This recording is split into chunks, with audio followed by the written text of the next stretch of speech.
क्या आपकी ज़मीन में जाने का रास्ता भी किसी ने रोक दिया है? क्या करना है आइए आज बताता हूँ। दोस्तों, प्रायः यह देखा गया है कि किसान का रास्ता किसी के द्वारा रोक दिया जाता है, ठीक है। और इसी कारण आजकल गाँवों में ज़्यादातर विवाद होते हैं। अब रास्ता किन कंडीशनों में, दो तरह की कंडीशन होती है रास्ता रोकने की।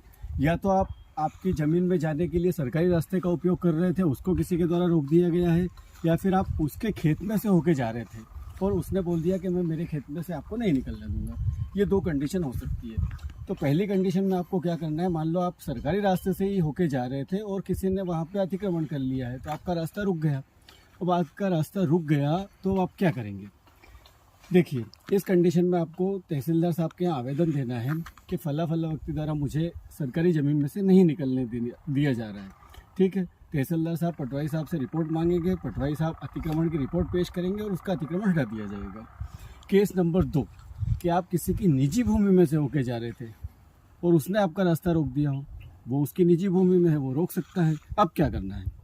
देखिए, इस केस में आपको मध्य प्रदेश भू राजस्व संहिता की धारा 131 के तहत तहसीलदार साहब के न्यायालय में आवेदन पेश करना होगा, ठीक है। तहसीलदार साहब आरआई साहब या पटवारी जी से रिपोर्ट लेंगे, वो मौके पे जाएंगे, अपनी विस्तृत रिपोर्ट पेश करेंगे। उसके बाद हो सकता है तहसीलदार साहब भी मौका निरीक्षण करने आए।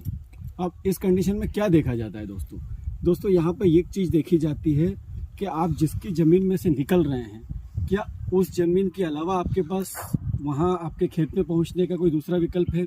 अगर आपके पास दूसरा विकल्प है तो आपको वो विकल्प आप क्यों यूज़ नहीं कर रहे हो?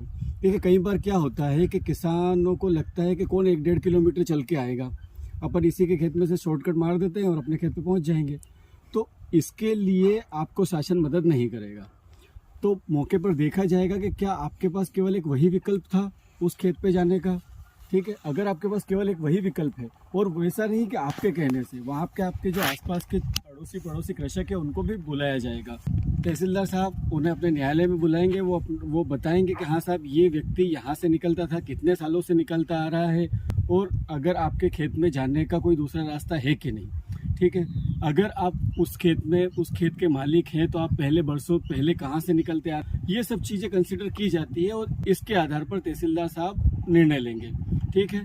तो अगर आपके पास कोई दूसरा विकल्प नहीं है तो आपको उस खेत में से ही रास्ता दिया जाएगा। आशा करता हूँ वीडियो पसंद आई होगी। वीडियो पसंद आई हो तो लाइक कीजिए, अपने दोस्तों के साथ शेयर कीजिए, यूट्यूब चैनल को ज्वाइन कीजिए। धन्यवाद।